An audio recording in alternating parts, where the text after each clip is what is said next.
반갑습니다. 초보자에게도 꾸준한 수익을 추구하는 매일단타입니다. 주말 잘 보내고 계신가요? 오늘 말씀드릴 내일의 추천주는요, 아마 월요일이 되겠죠? 한국 가구에 대해서 좀 보려고 합니다.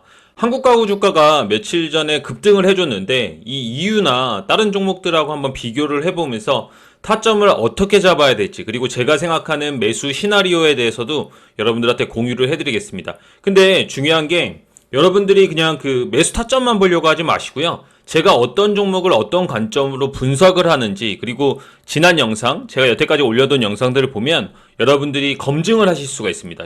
영상에 대해서 어떤 정도의 신뢰도를 가지고 있는지, 어떤 타점의 시나리오들이 맞았는지 틀렸는지를 확인하실 수가 있기 때문에 아마 참고를 해보시면 상당히 도움이 되실 거라고 생각이 듭니다. 한국가구 같은 경우에는 지금 보면 정부에서 여러 가지 정책들이 나오고 있는데요. 그 중에서 제일 많이 나오는 정책이 뭐죠? 집값과 관련된 정책입니다. 집값을 안정시키기 위해서 공공임대주택과 그리고 신규 주택들을 분양을 늘리겠다, 어떻게 건축을 많이 하겠다, 이런 관련된 뉴스들이 많이 나오고 있는데요. 그러면서 제일 먼저 올라갔던 주식이 NX입니다. 여러분들도 NX 이름 많이 들어보셨죠? 광고에도 많이 나오는데 이것들이 뭐 주방 가구 아니면 가구 관련된 어떤 업종을 영위하다 보니까 실질적으로 수혜를 아직 받지 않았음에도 불구하고 수혜를 받을 거라는 기대감으로 올라가는 거죠. 이런 것들을 여러분 테마주라고 합니다. 그리고 테마주 중에서도 정부의 정책으로 앞으로 수혜를 입을 것이다, 이렇게 얘기해서 정책 테마주라고 합니다. 근데 정책 테마주 중에서 NX가 가구 관련 정책 테마주로 가장 먼저 상승을 시작을 했거든요. 지금 보시면 이렇게 상승을 상당히 크게 해온 것을 알 수가 있잖아요. 그래서 NX를 대장주라고 이야기합니다. 여러분들이 이 대장주와 후발주의 개념도 많이 모르시는 분들이 계시기 때문에 제가 통합적으로 한번 설명을 드리고 있습니다. 통상적으로 우리가 거래를 할 때 대장주를 거래해야 된다는 이야기를 많이 들어요. 왜냐면 대장주가 힘도 좋고 반등도 세고 상당히 강력한 세력이 들어와 있을 확률이 높다는 것인데, 지금 보면 대장주가 상당히 많이 올랐기 때문에, 그러니까 이 바닥 1차 상승을 기점으로 생각을 했을 때 너무 많은 상승을 했다는 거죠. 여기가 1,000원대인데 지금 보면 주가가 거의 2배 이상 올랐잖아요. 그래서 아무리 대장주라고 할지라도, 물론 대장주가 또 반등이 나올 수 있지만 조금은 부담스럽다, 이런 관점에서 저는 후발주도 찾아볼 필요가 있다고 생각을 하고, 세력봉들이 나온 주식 중에서 과연 그러면 무엇이 후발주일까? 같은 테마, 같은 느낌으로 올라갔지만 아직은 상승의 폭이 부담스럽지 않은 주식을 찾아내는 거죠. 그래서 그런 주식들이 눌릴 때 공략하는 것이 후발주 공략법이 되겠습니다. 그래서 제가 찾은 것이 한국 가구인데요. 한국 가구의 장점과 단점에 대해서도 제가 말씀을 드리겠습니다. 지금 보면 한국 가구도 NX와 비슷해요. 동일하게 가구와 관련된 업체들 운영한다는 이유 하나만으로도 지금 뭐 정부 정책 테마주로 엮여서 올라가고 있는데요. 지금 보면 이거는 4,000원부터 올라간 가격대가 아직 7,000원도 안 됐습니다. 그죠? 100%도 오르지 않았기 때문에 가격면으로는 상당히 조금은 부담이 덜하다, 이런 생각을 할 수가 있는데, 그럼 한국 가구의 단점은 뭘까요? 그렇습니다. 제가 아까도 말씀드렸다시피 후발주보다는 대장주를 거래하는 것이 좋은데, 지금은 대장주의 위치가 너무 많이 올라가 있기 때문에 한국 가구도 한번 괜찮지 않나라는 생각으로 시나리오를 짜보는 겁니다. 그리고 통상적으로 대장주의 움직임에 후발주는 종속되어서 움직이거든요. 그러니까 대장주가 한 5%에서 10%를 오른다 그러면 후발주 같은 경우에는 2에서 한 4% 이렇게 반 정도를 올라가는 경우들이 상당히 많이 있고, 조금은 조심해서 거래를 해줘야 되기 때문에 초보자들이 거래하실 때는 조금 타점을 더 안전한 자리, 그리고 비중을 좀 줄여서 거래하는 그런 습관들을 들이실 필요가 있다는 거죠. 그리고 테마주를 거래할 때 저는 항상 끼라는 걸 봅니다. 끼가 뭐냐면, 우리가 이런 얘기 많이 해요. 한번 놀아본 놈이 잘 논다, 이런 얘기를 많이 하는데 주식도 똑같습니다. 테마주들도 한번 끼를 가졌던 주식들, 그러니까 한번 강하게 상승을 했던 주식들이 다시 한번 강한 상승을 그리고 해줄 가능성이 높은데, 한국 가구 같은 경우에는 약간은 그런 끼적인 면에서 상당히 좀 불량하다, 너무 정직한 회사라고 말씀을 드릴 수가 있습니다. 제가 이렇게 단순하게 말씀을 드리면 여러분들은 좀 헷갈리실 수가 있어요. 그러니까 초보자들은 끼를 어떻게 보지? 나 이 말로만은 좀 이해를 못 하겠는데 라고 생각하실 수가 있기 때문에 제가 한국 가구 같은 종목을 분석을 해보면서 끼를 어떻게 보는지에 대해서도 설명을 드리도록 하겠습니다. 지금 보시면 한국 가구는 여기서 세력봉이 발생을 했죠. 세력봉이라 하면 한 15%에서 20% 정도로 강한 장대 양봉이 나오면서 거래 대금이 많이 터진 주식을 말합니다.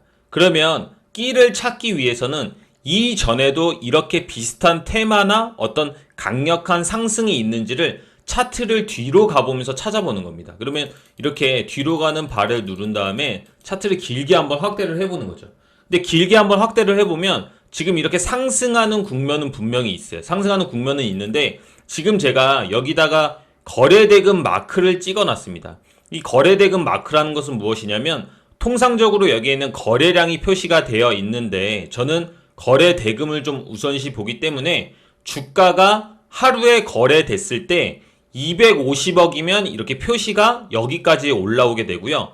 500억을 넘어가게 되면 표시가 여기까지 올라옵니다. 그러니까 지금 한국가구 주가를 보면 500억을 넘어서 이미 박스권이 더 올라간 게 보여지죠. 그러니까 거래대금이 그만큼 많이 터졌다는 건데 주가를 이렇게 당겨봐도 그 이외의 구간에서는 상당히 여기를 넘어온 구간이 한 번도 없다는 게 보여지세요? 그죠? 그러다가 2021년 처음으로 이렇게 거래대금이 상당히 강력하게 터졌다는 거.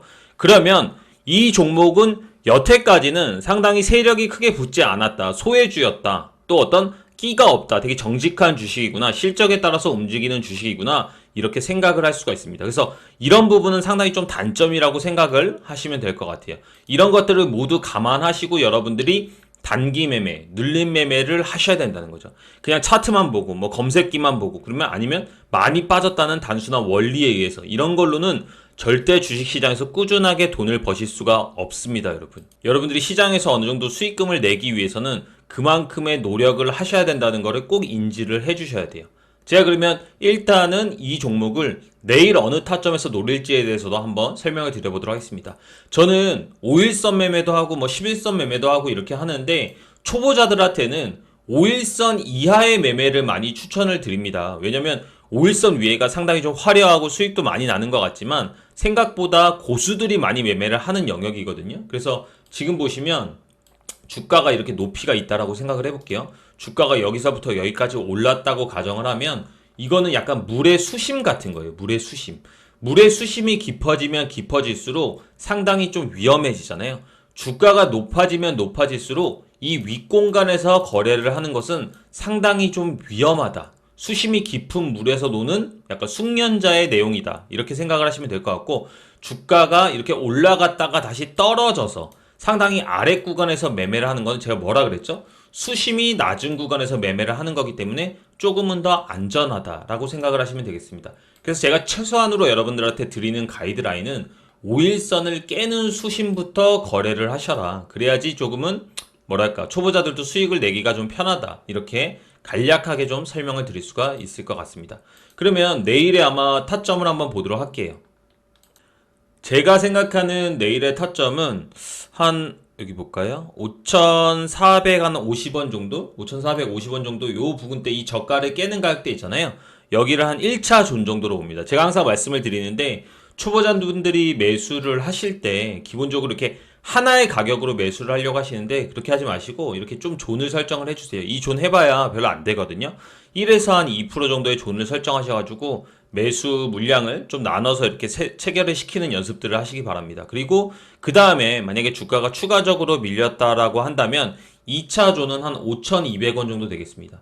5,200원까지 빠진다고 한다면 주가가 좀 안정적인 가격대까지 내려왔다고 생각이 들어서 요렇게 2차 구간까지 매수 존을 설정을 해두신 다음에 매매를 하시면 아마 초보자분들도 반등에 충분히 단기적으로는 수익을 낼 수 있는 구간이 나오지 않을까 이렇게 생각을 합니다.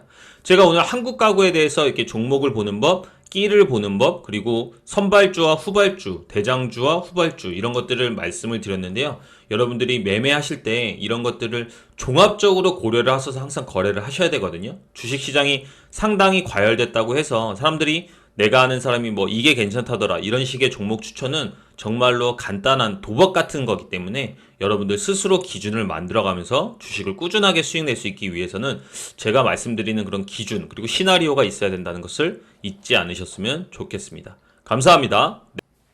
내일도 성공 투자하시고요. 지금까지 매일단타였습니다.